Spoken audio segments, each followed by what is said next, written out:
오늘 말씀 중에 45장은 짧지만 애굽으로 피신한 유다 백성들에 대한 심판의 앞의 말씀들에 대한 마무리 글이고요. 이어지는 46장은 이방 심판에 대한 시작 말씀입니다. 이것은 두 개의 서로 다른 성격의 말씀으로 구성이 되었기 때문에 좀 서로 나뉘어서 다른 말씀으로 다른 날 말씀으로 구성이 되었으면 좋았을 텐데 오늘 이 말씀이 함께 있습니다. 그래서 조금 중요한 말씀만으로 제가 조금 줄이다 보니까 설명하지 못하는 구절이 있더라도 이해해 주시기 바랍니다. 예레미야서 39장까지는 유대의 멸망을 예언하였습니다. 그리고 45장까지는 애굽으로 피신을 간 유다 백성들의 심판을 마무리하는 말씀입니다. 그런데 39장과 45장의 마무리 말씀이 같은 내용이 있습니다. 39장에서의 마지막 말씀은 구덩이에 던져졌던 예레미야를 왕국 내에 있는 구스 사람, 구스의 넷이죠. 그 에벤멜렉이 시드기야 왕에게 예레미야의 구원을 요청을 해서 구덩이에서 건져 올린 사건에 대하여 하나님이 하시는 말씀으로 마무리가 되었습니다. 제가 읽어보면 이와 같습니다. 내가 반드시 너를 구원할 것인즉 이것은 에벤멜렉에 대한 말씀입니다. 네가 칼에 죽지 아니하고 네가 노략물 같이 내 목숨을 얻을 것이니 이는 내가 나를 믿었음이니라. 유다 백성 예루살렘에 대한 심판, 이스라엘에 대한 심판의 말씀의 마무리는 이방 넷이 에벤멜렉의 구원에 대한 말씀으로 마지막을 끝맺었습니다. 다른 백성들은 죽을지라도 예레미야의 그 예언의 말을 믿어주었고 또 위기에 빠진 예레미야의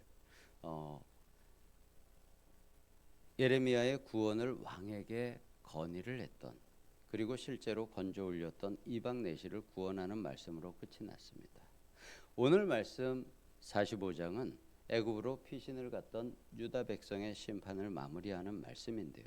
이 마무리의 말씀에서도 예레미야를 믿고 그의 옆에서 보좌하며 서기관의 사역을 맡은 바룩에 대한 구원 말씀으로 끝을 맺습니다. 그리고 이제 46장부터는 애굽에서부터 바벨론까지 이방의 심판에 대한 말씀으로 이어지게 됩니다. 이 45장 마지막 5절에서도 하나님은 바룩에게 39장에서의 9절과 같은 말씀으로 끝을 맺습니다. 내가 가는 모든 곳에서 내가 너에게 내 생명을 노량물 주듯 하리라. 에벤멜렉에게 주셨던 말씀과 같은 구절이죠. 여기서 이 말씀은 그 유대의 관용구 중에 하나인데요. 노량물이라는 것은 적을 전쟁에서 정복하고 전쟁에서 획득한 물건을 이야기합니다. 이것은 전쟁에서 이긴 승자에 대한 영예의 증거 또는 승리에 대한 보상을 의미하는 것으로 전쟁에서 이겼던 왕이나 그곳에 참전했던 군인, 백성들에게 소중히 간직되는 자랑스러운 물건이었습니다. 하나님께서는 에벤멜렉이나 지금 바룩에게 너는 내 노량물이다 라고 이야기하시는 것입니다.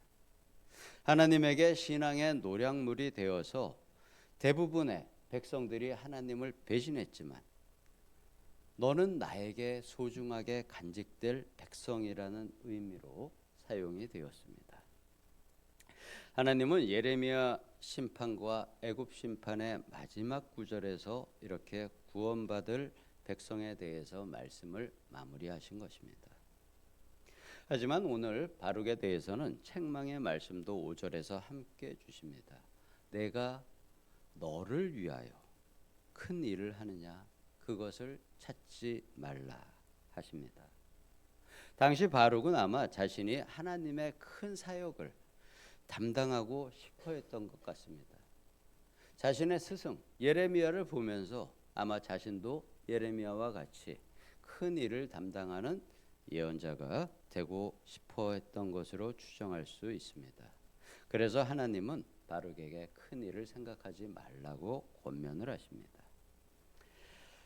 우리가 대부분 목회를 시작하는 목회자나 아니면 선교를 처음 나가는 선교사님들께서는 대부분은 자신이 큰 목회 또는 큰 선교 사역을 담당하리라라는 꿈을 가지고 사역을 시작하는 분들이 많이 있다는 고백을 듣게 됩니다.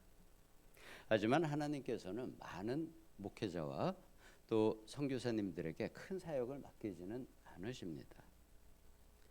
오히려 한국에서 큰 목회를 하시다가 은퇴하실 때 추한 모습을 보이는 목회자들도 일부 있습니다. 그것은 하나님의 사역을 한 분이 아닙니다. 자신의 야망을 목회를 통해서 실현을 한 것이죠. 아마 바룩에게도 이러한 마음이 그의 마음의 일부가 있었던 것 같습니다. 그것에 대해서 바룩 자신을 위한 사역이 아닌 하나님을 향한 사역에 더욱 집중하라고 하나님께서 권면을 하시는 말씀입니다. 하나님은 바룩에게 이렇게 말씀하셨습니다. 네가 너를 위해서 큰 일을 찾느냐? 그것을 찾지 말라. 우리도 각자가 있는 자리에서 우리의 자리에서 하나님이 지금 맡기신 사역에 집중하고 최선을 다하면 됩니다. 사역의 영광, 목회의 영광, 설교의 영광, 선교의 영광, 이 모든 영광은 각자의 것이 아닌 하나님의 영광이 되어야 합니다. 왜냐하면 그 영광은 하나님이 받으시는 것이기 때문입니다.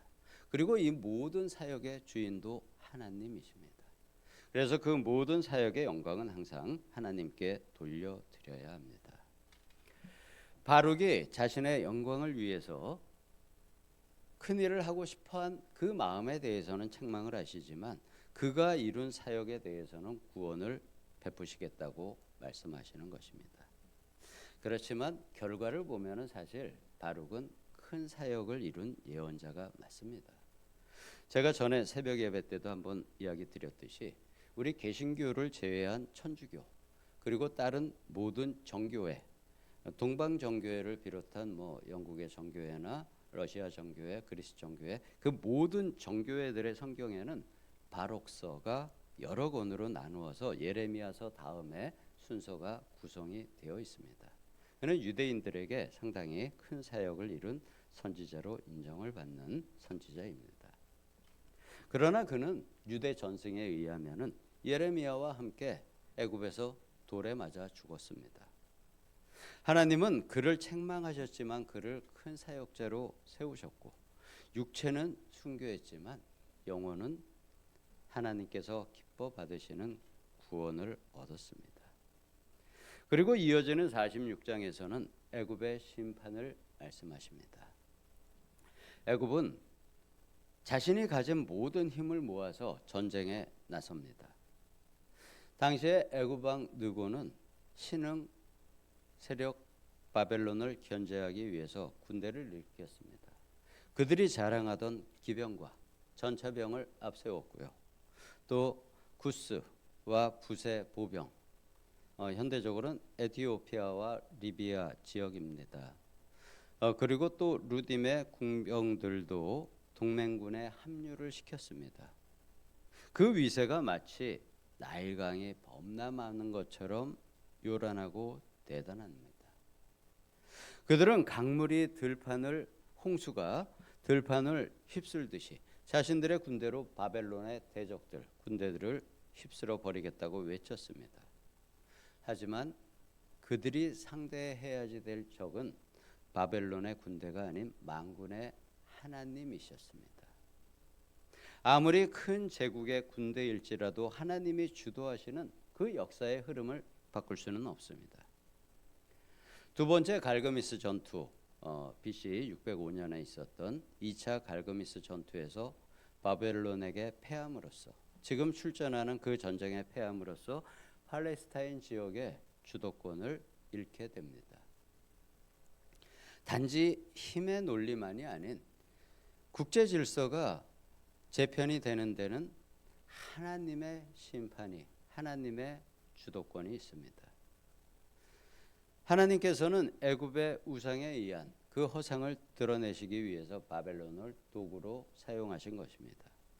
이렇게 세계의 역사는 제국들이 역사를 좌우하는 것이 아니라 하나님의 뜻이 역사의 방향을 결정을 해 나갑니다. 이것은 현 세계의 정세도 마찬가지입니다.